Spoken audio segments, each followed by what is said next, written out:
চাই আল্লাহ রাব্বুল আলামিন আমাদের কবুল করুন। আল্লাহুম্মা আমিন। আল্লাহুম্মা আমিন।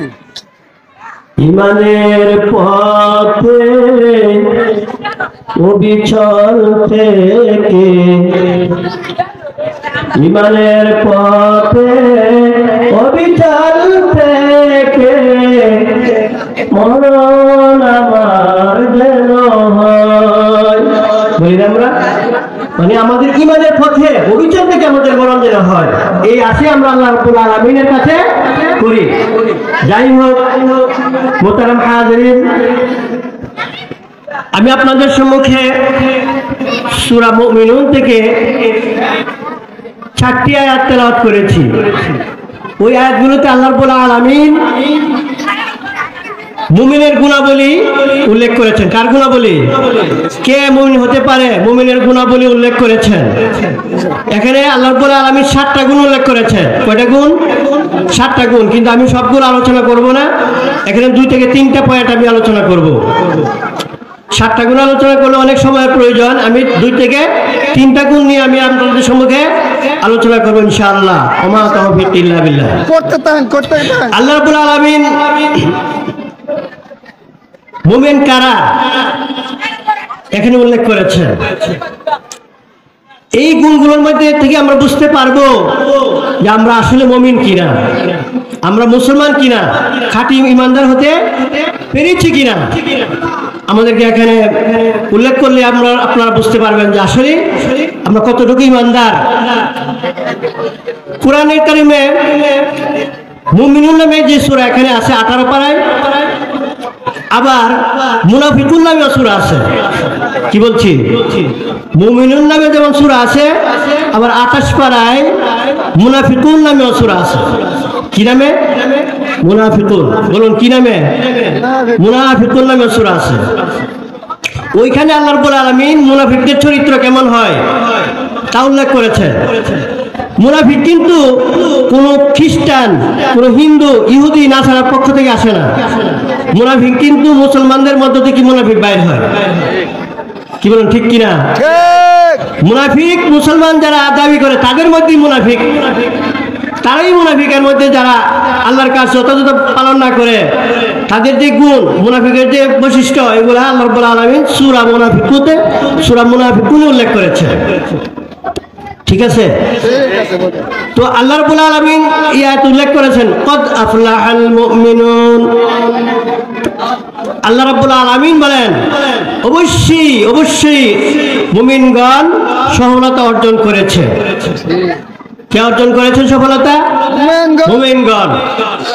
নিশ্চয় অবশ্যই মুমিনগণ সফলতা অর্জন করেছেন। কারা? আল্লাহ রাব্বুল আলামিন বলেন মুমিন কারা, এখানে উল্লেখ করেছে মুমিন কারা। আল্লাহ রাব্বুল আলামিন বলেন আল্লাযীনা হুম ফী সালাতিহিম খাশিউন।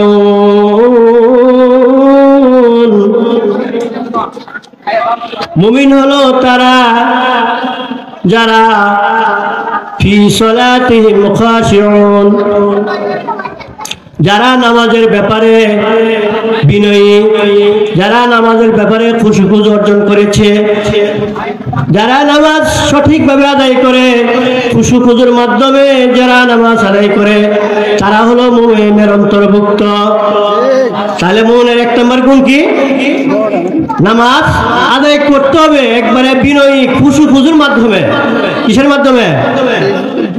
খুশুর মাধ্যমে আমাদেরকে নামাজ আদায় করতে হবে। খুশু কেমন? যখন আমরা নামাজে দাঁড়াবো, তখন একমাত্র অন্তরে এমনটা ভয় রাখতে হবে যে আমি যে নামাজে দাঁড়িয়েছি, এই নামাজ আল্লাহ রাব্বুল আলামিন দেখতেছেন। কে দেখতেছেন? আল্লাহ রাব্বুল আলামিন আমার নামাজ দেখতেছেন।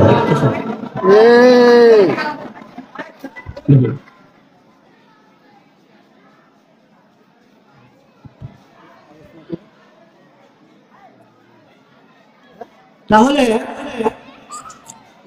আল্লাহ তাআলা বলছেন যে খুশুর মাধ্যমে আমাদেরকে নামাজ আদায় করতে হবে। খুশু কি? একনিষ্ঠভাবে আল্লাহর কাজগুলো ইবাদত করতে হবে।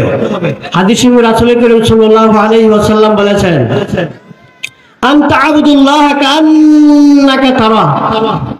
তুমি আল্লাহ রাব্বুল আলামিনের ইবাদত এমন ভাবে করবে যেন তুমি তাকে দেখতেছো। ফাইনলাম তাকুন তারাহু, যদি তুমি তাকে নাই দেখো, অর্থাৎ আল্লাহকে যদি তুমি নাই দেখো, ফাইন্না হয়ে রাখ, এটা নিশ্চিত মনে করতে হবে যে আল্লাহ রাব্বুল আলামিন তোমাকে দেখতেছেন, আমাকে দেখতেছেন, ঠিক কিনা?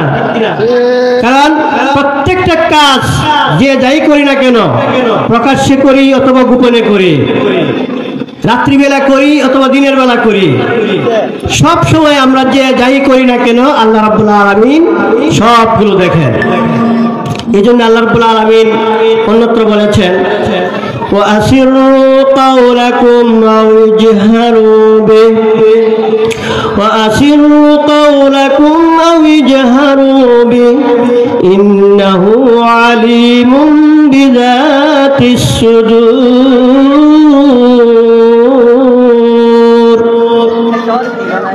তুমি প্রকাশ্যে বলো কথা অথবা অপ্রকাশ্যেই বলো না কেন কথা, যাই বলো না কেন, যে সময় বলো না কেন, যেখানেই বলো না কেন, আল্লাহ রাব্বুল আলামিন সবকিছুই দেখেন।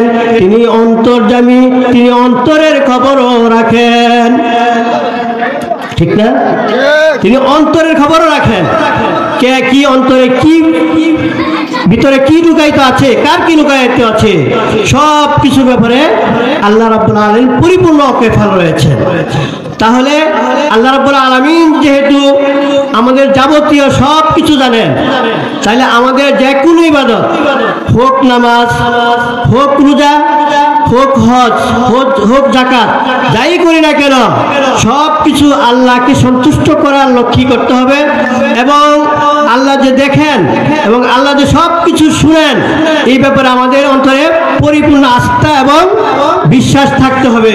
তাহলেই আমরা পরিপূর্ণ ইমানদার এবং পরিপূর্ণ মুমিন হিসাবে পরিগণিত হতে পারবো।